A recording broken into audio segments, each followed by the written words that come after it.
जय हिंद दोस्तों। इस वीडियो में बात करेंगे बिहार एस्टेट को लेकर, यानी कि बिहार विश्वविद्यालय अध्यापक पात्रता परीक्षा का जो नोटिफिकेशन आया है।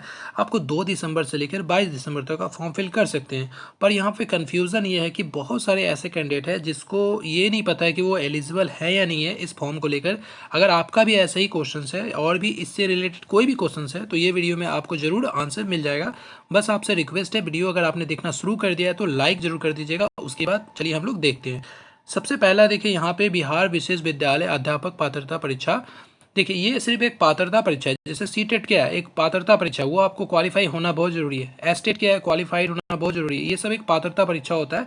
ये सब आपको जॉब नहीं दिलाता है, लेकिन हाँ, इसको क्वालिफाई करने के बाद आप एलिजिबल हो जाते हैं। फिर जो फॉर्म फिलअप हो निकलता है वैकेंसी, तब उसमें आप अप्लाई करते हैं। उसी तरह से यहाँ भी है, एक पात्रता परीक्षा है बिहार स्पेशल विद्यालय के लिए। ठीक है, देखिए इसमें अगर आप इसको क्वालिफाई कर लेते हैं तो आप 1 to 5 में जो वैकेंसी निकलेगा 5534, और 6 to 8 के लिए निकलेगा आपको 1745। तो उसके लिए आप एलिजिबल हो जाएंगे। समझ में आ रहा है? अब देखिए कौन से ऐसे कैंडिडेट हैं जो 1 to 5 के लिए भरेंगे, कौन से ऐसे कैंडिडेट जो 6 to 8 के लिए भरेंगे, वो भी हम लोग नीचे देखने वाले हैं। इसका जो डिटेल है जो आप फॉर्म फिलअप कर सकते हैं, 2 दिसंबर से स्टार्ट हो चुका है, 22 दिसंबर तक चलेगा। www.bsebstet.com पे जाके आप सारा कुछ यहाँ पे फॉर्म फिलअप कर सकते हैं। इस परीक्षा है तो ऑनलाइन माध्यम से आवेदन करने के इच्छुक जो भी आवेदन करना चाहते हैं, तो उसको ऐसा बोला जाता है कि ऑनलाइन आवेदन पत्र भरने के क्रम में अपने सभी विवरणों को पूर्णतः सही सही भरा जाना सुनिश्चित करेंगे। देखिए जब भी फॉर्म फिल कीजिए तो सब कुछ डिटेल एकदम सही से भरिए, क्योंकि फॉर्म फिर रिजेक्ट हो जाता है, ये ऐसा बोल रहा है। अब यहाँ पे देखेंगे, अब सबसे पहले अगर 2 पेपर होता है, जैसे सीटेट में क्या होता है, 2 पेपर होता है। जो पहला पेपर होता है वो 1 to 5 के लिए होता है, जो दूसरा पेपर होता है वो आपको 6 to 8 होता है। इसी तरह से यहाँ भी प्रथम पत्र 1 to 5 के लिए है, द्वितीय पत्र 6 to 8 के लिए है। अगर आप चाहते हैं दोनों के लिए एलिजिबल हैं तो आप 2 पेपर भरिए और दोनों के लिए फॉर्म दीजिए, ताकि आप 6 to 8 के लिए एलिजिबल हो जाए और 1 to 5 के लिए भी एलिजिबल हो जाए। ठीक है, समझ में आ रहा है? अब देखिए यहाँ पे जो सिलेबस लिखा हुआ है, सबसे पहले तो 150 क्वेश्चन होगा, 150 नंबर का, जैसे सीटेट में होता है, और 150 मिनट भी दिया जाएगा। जो अगर बात करें सिलेबस में, तो बाल विकास एवं शिक्षा शास्त्र से आपको 30 प्रश्न होगा, 30 अंक के लिए। भाषा 1 जो कि कंपलसरी है, आप भाषा 1 में हिंदी, उर्दू, बांग्ला में से कोई एक ले सकते हैं, वो भी 30 प्रश्न का 30 अंक का होगा। और भाषा 2 का बात करें तो अंग्रेजी, वो भी 30 प्रश्न का 30 अंक के साथ होगा। फिर इसी तरह से गणित लेना है और पर्यावरण अध्ययन लेना है। समझ में आ रहा है? अब देखिए इसी तरह से अगर बात करेंगे द्वितीय पत्र के लिए, तो यहाँ पे आपको क्या है, 4 सेक्शन होगा, जिसमें कि आपको बाल विकास यानी कि पेडागोजी के बारे में बात कर रहा है, वो भी 30 प्रश्न का 30 अंक के साथ होगा। भाषा 1 अनिवार्य है, भाषा 2 भी अनिवार्य है, जो कि 30 प्रश्न 30 अंक के साथ होगा। और लास्ट में जो है आपको गणित एवं विज्ञान, अगर आप मैथ साइंस के टीचर बनना चाहते हैं या फिर आप एसएसटी के टीचर बनना चाहते हैं, तो आपको यहाँ पे 60 प्रश्न होगा 60 अंक के साथ। ठीक है, टोटल दिया जाएगा आपको 150 मिनट।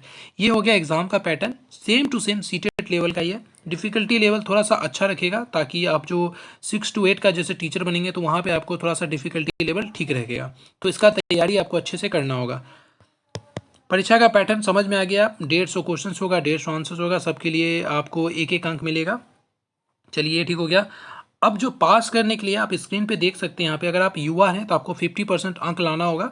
ठीक है, अगर आप पिछड़ा वर्ग से हैं तो आपको 45.5% लाना होगा, 42.5% लाना होगा। अगर आप अत्यंत पिछड़ा वर्ग से हैं तो SC ST का बात करें तो 40%, दिव्यांग के लिए 40%, महिला के लिए 40%, किसका, 150 का। ये हो गया, समझ में आ गया आपको दोनों पेपर के लिए। अगर आप वही, अगर देखिए आप कौन कौन इसको फिल कर सकता है, तो सबसे पहला आवेदक भारत का नागरिक हो, यानी कि आप बिहार के हो या फिर बिहार से बाहर के कहीं से भी हो, भारत के हैं तो आप एलिजिबल हैं।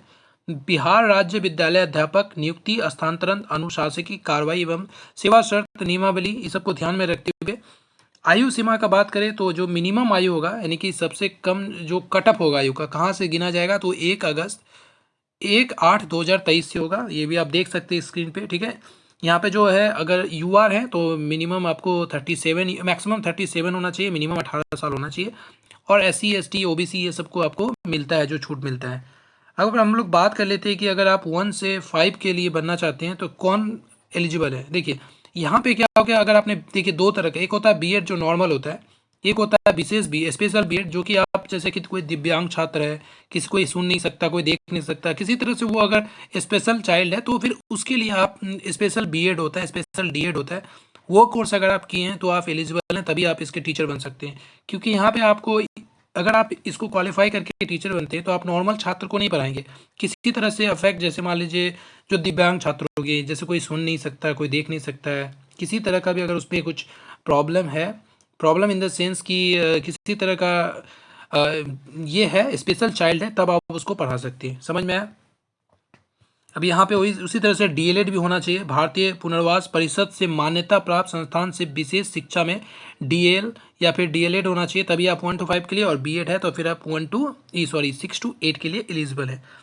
समझ में आ गया? लेकिन हाँ, इसमें क्या होता है ना, आपको मान्यता प्राप्त विश्वविद्यालय से स्नातक उपाधि हो गया, और भारतीय पुनर्वास परिषद से मान्यता प्राप्त संस्थान से विशेष शिक्षा बीएड के साथ भारतीय पुनर्वास परिषद का बैध जो होता है आपको, जो CRI नंबर धारिता करता हो।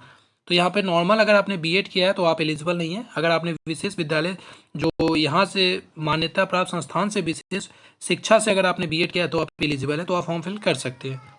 बाकी यहाँ पे आप नोट्स देख सकते हैं, ठीक है, ये सारा कुछ डिटेल है यहाँ पे। यहाँ भी पेपर 1 देख सकते हैं।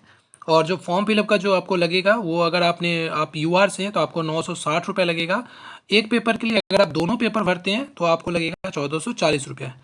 और अगर आप अनुसूचित जाति, अनुसूचित जनजाति, दिव्यांग हैं तो आपको लगेगा 760 रुपये एक पेपर का, चाहे आप पेपर 1 भरिए या पेपर 2 भरिए। अगर आप दोनों पेपर भरते हैं तो 1140 रुपये लगेगा। यहाँ पे नॉर्मलाइजेशन होगा, क्योंकि अगर ज़्यादा फॉर्म गिरेगा तो फिर एक से ज़्यादा शिफ्ट में होगा, कंप्यूटर बेस्ड टेस्ट होगा, इसीलिए यहाँ पे नॉर्मलाइजेशन भी आपको होगा। ठीक है, ये सारा डिटेल देख लिया आप। अब यहाँ पे अगर सब कुछ हो गया, चलिए ठीक है।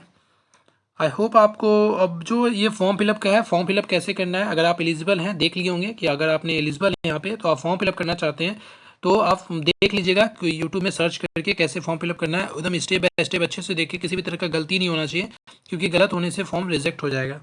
ठीक है, ये सारा कुछ डिटेल यहाँ पे अच्छे से देख लीजिए। नोटिफिकेशन भरने का, प्रमाण पत्रों को अपलोड करना होगा, जैसे मैट्रिक का आपको प्रमाण पत्र, मार्कशीट, सर्टिफिकेट, उसी तरह से 12th का सर्टिफिकेट हो गया, प्रमाण पत्र, मार्कशीट हो गया। ठीक है, उसी तरह से आपको ग्रेजुएशन का हो गया, फिर बीएड डीएलएड जो आप किए होंगे उस तरह से किया होगा। SC ST अगर है तो आपको कास्ट सर्टिफिकेट देना होगा। ये सब कुछ यहाँ पे एलिजिबल, मतलब आपको फॉर्म फिलअप कर समय करना होगा। ये सब करने के बाद तब जाके आपका फॉर्म फिलअप हो जाएगा। उसके बाद यहाँ पे और ऐसा कुछ है नहीं। ठीक है, बाकी अगर और कोई अपडेट आता है तो मैं आपके साथ शेयर करूँगा। तो आप समझ सकते हैं इसको कौन फॉर्म फिल कर सकता है, अगर आपने इस पर बीएड या डीएलएड स्पेशल से किया है आपने। ठीक है, यहाँ पे आप देख सकते हैं, यहाँ पे हम लोग देख चुके हैं ऑलरेडी, तभी जाके आप इसको फॉर्म फिल कर सकते हैं। किसी तरह का डाउट हो तो कमेंट कीजिएगा। Thank you so much for watching this video. God bless you all.